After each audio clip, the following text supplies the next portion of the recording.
네, 지금부터 북한과 관련된 발언을 세 분이 진행을 해주시도록 하겠습니다. 첫 번째 분 연단에 모시겠는데요.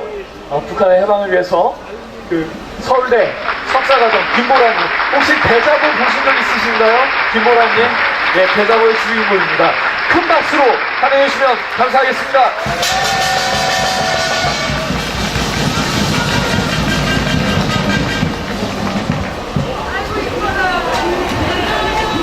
네, 반갑습니다, 여러분. 네, 저는 서울대 사범대 석사과정의 김보라라고 합니다. 광화문 태극기 집회를 1년 동안 또 눈이 오나 비가 오나 한결같이 지켜오신 이 애국 선배님들 앞에 서니 너무나 부끄럽습니다. 네, 감사합니다. 네, 저는 오늘 최근 이루어지고 있는 그런 좌파 언론들의 기독교 탄압 행태에 대해서 고발하기 위해 이 자리에 나왔습니다. 네.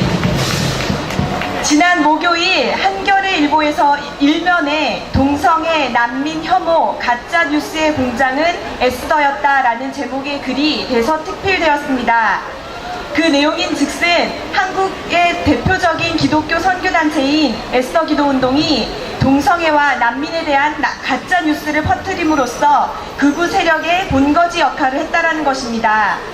가짜 뉴스의 공장, 극우의 숙주라는 자극적이고 악의적인 표현을 서슴지 않았습니다.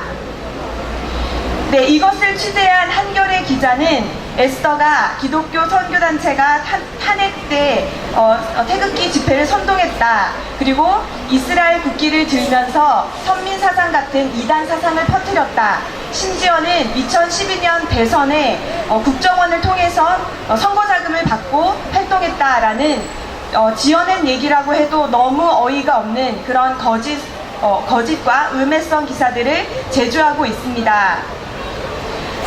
동성애 난민 기사가 일베와 같은 그런 사이트에서 가져온 가짜뉴스라는 그런 내용들이었습니다.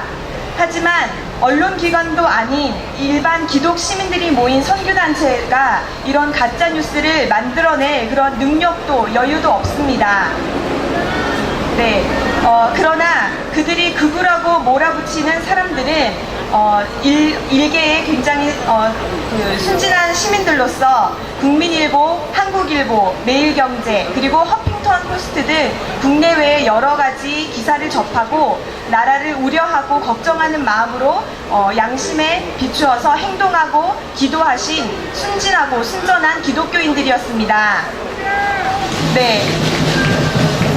그리고 심지어 재미있는 것은 그들이 말하는 허핑턴 포스트는 한겨레에서 가지고 있는 언론 매체입니다. 자기네 기사를 읽고 전달한 것을 가지고 우리가 거짓 공장이었다라는 등 그런 어불성설을 하고 있습니다. 이것은 정말 자기 도끼로 자기 발등을 찍는 그들의 그런 미련한 모습이 아닐 수 없습니다. 이것은 정말 코미디가 아닐 수 없습니다. 네, 다양한 언론 매체에서 보도한 소식을 듣고 나라를 걱정하는 마음으로 개인적인 신념과 양심 그리고 종교의 자유를 따라서 행동하고 기도한 것이지 누가 사주를 했다거나 또 돈을 받고 행한 일들이 결코 아닙니다.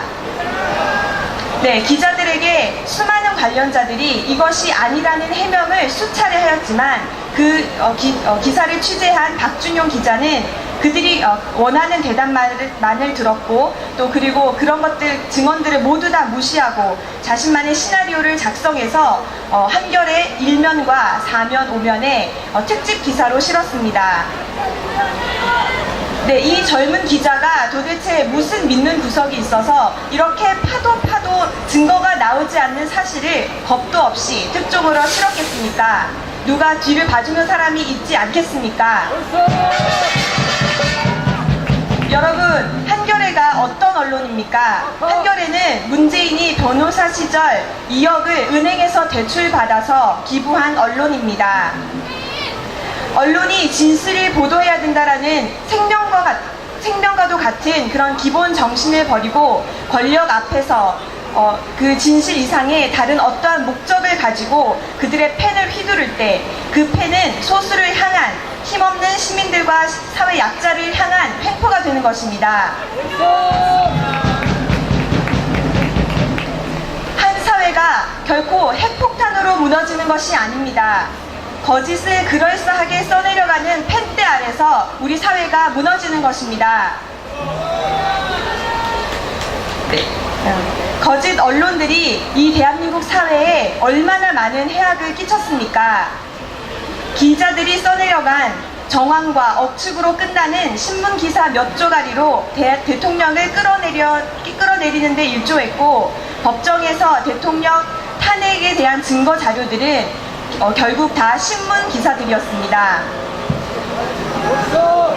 그에 대한 판결은 묵시적 청탁이라는 듣도 보도 못한 사법 판결이었습니다.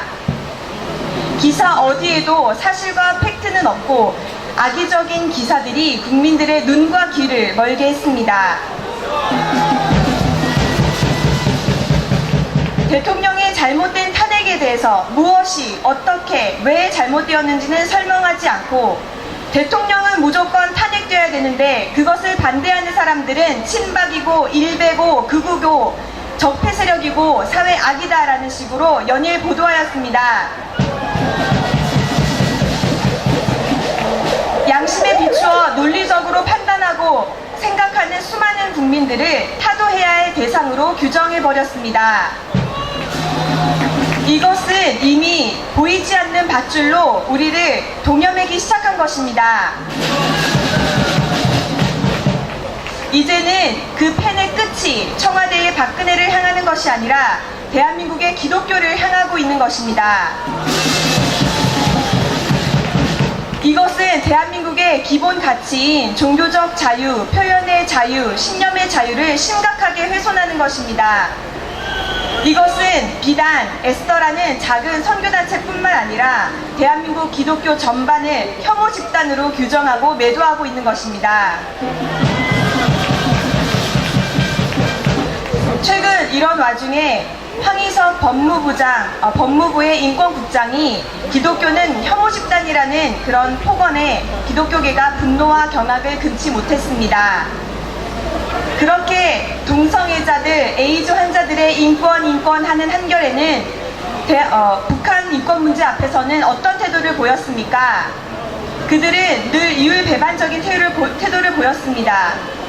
여러분, 한겨레라는 좌파 언론이 북한 인권에 대해서 올해 초 탈북했던 17명의 식당 종업원들에 대해서 그 탈북 과정 가운데 군이 개입했다는 등 국정원이 개입했다는 등 하면서 생명과 자유를 찾아서 이 땅에 내려온 우리 동포들의 인권이 마치 불법적인 과정으로 묘사하지 않았습니까?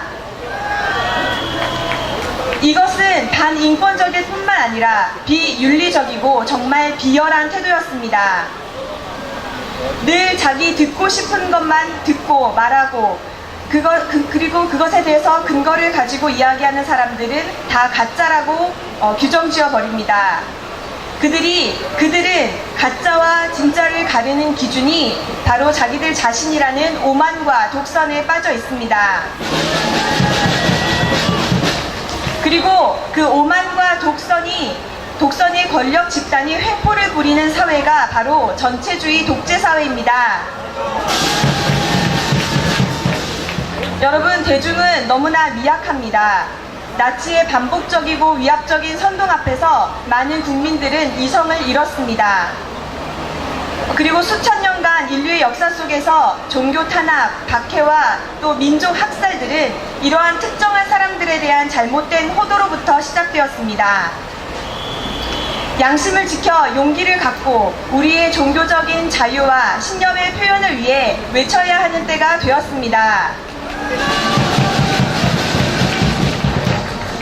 일제시대의 기독교 세력에 대한 탄압의 서막을 합니다. 그리고 나치 시대의 유대인들에 대한 열등한 우민이라고 몰아갔던 것이 오버랩됩니다. 그리고 그 옛날 공산주의가 기독교를 반민족, 제국주의 세력으로 몰아붙인 그런 역사가 기억납니다. 좌파 언론들의 선동은 한국의 보수 가치의 정신적 근원이 되는 기독교 한국교회에 대한 선전포고입니다. 여러분, 이제는 거짓과 싸우는 비장한 마음으로 좌파 언론에 대항하여 용기 있고 진실된 목소리를 내야 할 때입니다. 마지막으로 제가 참 좋아하는 명언을 알려드릴까 합니다. 성 어거스틴의 말입니다. 진리는 마치 사자와 같아서 우리가 그를 위해 방어할 필요가 없다. 진리를 풀어놓기만 해라. 그러면 스스로 방어할 것이다. 우리가 여러분 용기 있게 이제 진리의 목소리가 되어서 외쳐야 할 때입니다. 마지막으로 저와 같이 구호의 마지막 부분을 3번 외치도록 하겠습니다. 좌파 언론의 거짓 선동 중단하라! 중단하라! 중단하라! 중단하라! 언론의 진실한 엄정 보도를 촉구한다! 촉구한다! 촉구한다! 촉구한다! 기독교를 극우와 적폐로 몰아가는 종교 탄압에 대해 한국교회여 일어나라! 일어나라! 일어나라! 일어나라! 감사합니다.